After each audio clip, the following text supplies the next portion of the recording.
Bonjour, bienvenue à tous, bienvenue sur le sommet de la transformation durable édition 2025. On s'intéresse au réemploi, comment il peut servir à mieux gérer les actifs et ce, quelles que soient finalement les entreprises. On en parle avec un spécialiste, c'est Vincent Régal. Bonjour Vincent.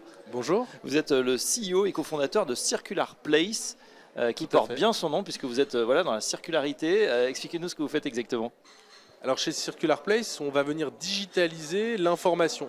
Dans les entreprises, il y a un grand nombre d'actifs qui sont aujourd'hui sous-utilisés par défaut d'information. La plupart du temps, c'est des transactions de gré à gré qui vont se faire entre personnes au sein de l'organisation qui se connaissent, mais il y a souvent des pièces où on ne sait pas pourquoi, il y a un tas d'équipements qui s'est retrouvé entassés.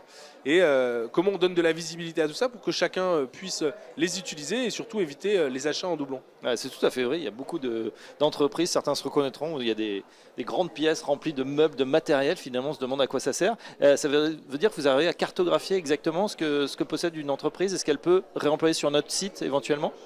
Alors nous, on outille nos clients pour qu'ils puissent très facilement inventorier. Aujourd'hui, on a intégré l'IA qui permet à partir d'une photo, d'identifier et de qualifier un équipement, de le rendre visible ensuite sur la plateforme interne de l'entreprise pour que chacun puisse s'en saisir en cas de besoin sur des formats de prêt ou de cession.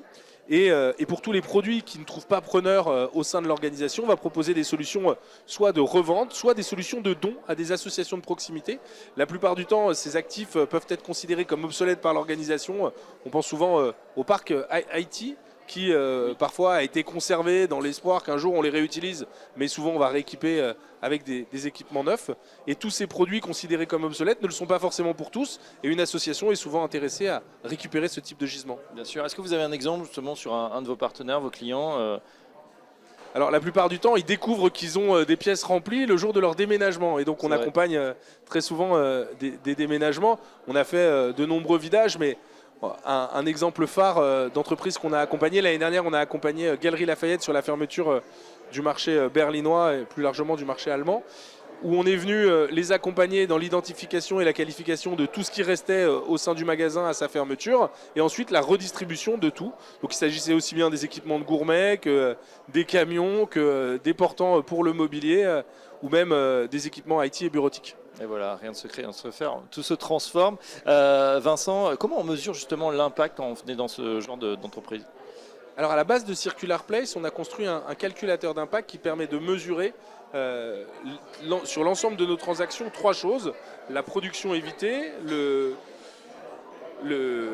l'évitement de la destruction de ce produit, et le transport qu'on va venir additionner, puisque dans notre plateforme, on va intégrer la dimension transport qui va permettre aux différentes parties prenantes de déplacer les équipements, ce qui est un point central, puisque la plupart du temps, le principal frein, c'est de trouver une solution de proximité, et grâce au transport, on arrive à démultiplier nos capacités. Et voilà, on en sait un petit peu plus donc sur ces possibilités de réemploi via la start-up Circular Place. Merci Vincent Régal, je rappelle que vous êtes donc le CEO cofondateur, et à très bientôt sur Bismart.